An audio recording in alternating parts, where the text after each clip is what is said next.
I'm so excited to be joined here today by my good friend Joe Ehrlich, who is an expert on all things related to insurance, including rep and warranty insurance, or sometimes called transaction risk insurance.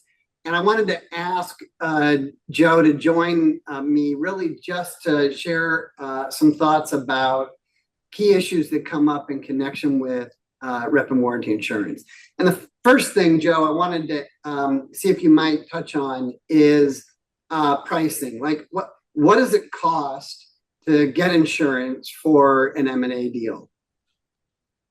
Bob, thanks so much for having me here today, and happy to dive into that. You're right, it is a very popular topic. And what I would say about pricing first is in terms of pricing trends. After several years of decreasing pricing from a high water mark at the end of 2021, we're starting to see pricing go up again. Not surprising, considering that many of the markets have been crying that the pricing was insufficient for the losses that they're seeing. So in other words, risking or actually crossing the line to unprofitability.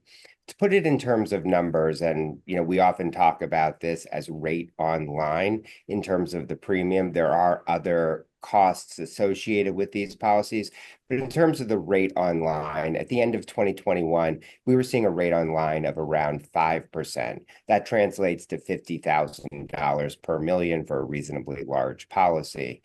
Earlier this year, we had seen it dipped all the way down to $23,000 per million, and now we're seeing it generally over $25,000 per million, with some markets trying to get as much as $32,000, $33,000 per million. And Joe, who pays for that? That really is subject to negotiation. There's really all sorts of answers.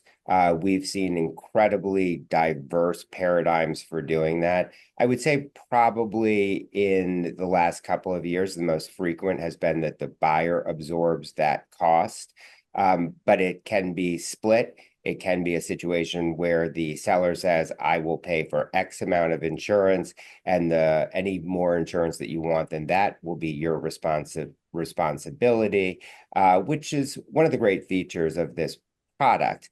Unlike the zero-sum game negotiations between a buyer and a seller, an insurance company is happy to sell you more insurance, provided that you pay more premium.